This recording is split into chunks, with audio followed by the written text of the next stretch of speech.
You cannot contain costs without slashing services are simply falsified by the experience of the first week of this April, and they will be falsified further. And there are lots of other places we can look for addressing the question of can we do things smarter? And the answer is yes. Now,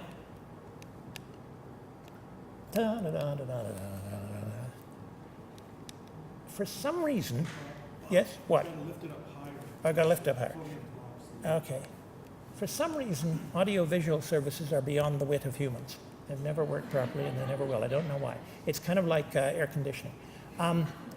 This is a somewhat complicated slide, so let's take it a bit slowly. It is dominated by that big orange line rising across the middle, but it is a two-scale chart.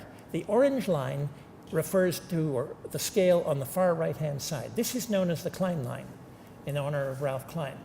And it is the one that shows that it is quite correct to say that health expenditures in the provinces, this is all provinces consolidated. These are data from the Finance Canada fiscal reference tables combined with data from the Canadian Institute for Health Information. And what it shows is, just as people have claimed, the proportion of provincial budgets going on healthcare is rising. Yes, it's risen a lot. It hasn't risen steadily, and there's an important message there, because there are some significant flat spots, both in the middle and at the end, and then we have that hook, which is the present recession.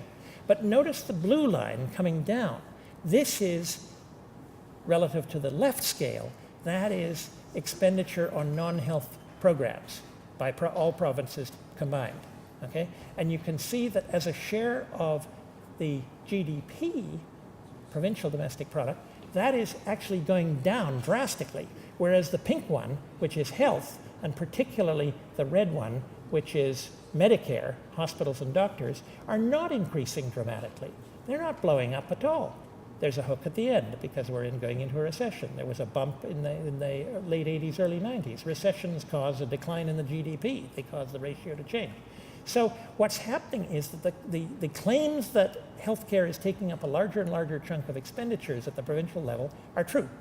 There's no point in arguing with that. It's happening. But it's happening because the other forms of expenditure are going down dramatically. In other words, provincial governments are cutting their non-health spending. The health spending isn't doing anything terribly exciting. It's drifted up a bit, but then the population is a bit older now, and that's probably not surprising. But it's nothing's blowing up. What is happening is the other cuts are being made in non-health programs. So you could say, well, what's happening then is that health is crowding out other things. They're being forced to cut other things in order to maintain some control over their overall budgets. But this is the important thing. Budgets have two halves. Budgets are always revenue and expenditure. The Klein line focuses only on expenditure, and you get that rise strictly because of the cuts in the non-health programs. Now, what happens if we look at the revenue side of the budget? Well, we get quite a different story. We get quite an interesting story here, because this is looking at the provincial government revenues and looking at health as a share of those revenues. And you can see that Medicare, in particular, is pretty much flat. And we're looking here over about a 30-year period. As a share of provincial revenues, Medicare is not going anywhere in a big hurry. Okay? Total health is moving up. That's true. And that's where you include things like particularly pharmaceuticals, which Ontario is now taking steps to try to rein in. And by the way, those steps will become more important over the next few years because a number of big drugs are coming off patent, particularly for Pfizer, and that's why Pfizer stock has been in the dumps for quite a while now, because they're going to lose the patents on a lot of their blockbusters, several of their blockbusters, which will go generic. So how you reimburse generic is going to become even more important in the future. These lines, however, have a secondary line below each of them, because starting in where that secondary line starts, provincial governments began to cut their taxes. Not all of them, but Alberta did, BC did, Ontario did. That's enough to make a big difference in the overall. And those lines are the estimates by Finance Canada of the amount of revenue that was given up through the tax cuts. Now, the last few years, Finance Canada has stopped reporting that data, And so I've simply taken and pushed them forward in proportion. I haven't tried to do my own computations of the revenue given up by changes in tax rates. So I've taken the Finance Canada ones for the earlier years and I've just pushed them forward as if they remain proportionate. It would be very helpful to have Finance Canada to update all that. But the point that they show is that, first of all, the Medicare spending is not tearing up a bigger chunk of revenues. Health has begun to, yes, although even there it's not far different from where it was 10, 15 years earlier. But if the provinces had not been cutting their taxes, and then you would not be getting that same effect at all. So that you'd actually wind up spending a smaller share of revenue on Medicare and about the same share on total health, at least until you get to the last year when you have the big recession year. So what this slide does is it says if you stop talking about provincial expenditures and start talking about provincial revenues, the revenue side of the budget, you get a very different story about the escalation, and you also then focus in on how much difference the tax cuts made. Or, in short, you can make any system unsustainable if you cut your taxes enough, but in fact, that's not what's been going on at the provincial level. Okay, now there we go. This is what's happened to provincial revenues relative to provincial GDP.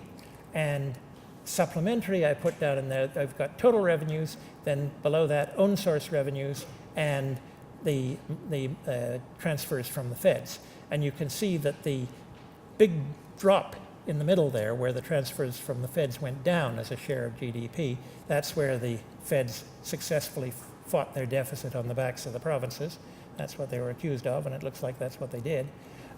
You can see that the federal transfers have been steadily rising since, but relative to GDP, they're still about where they were before, if they're not quite back to where they were before.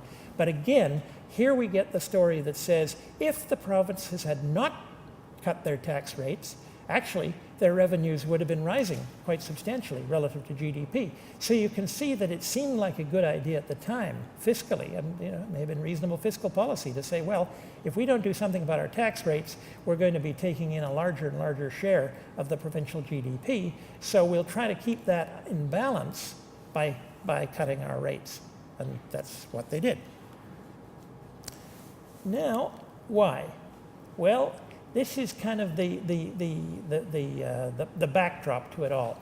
You can see the key thing here is the 1.0 line. That's revenue and expenditure balance.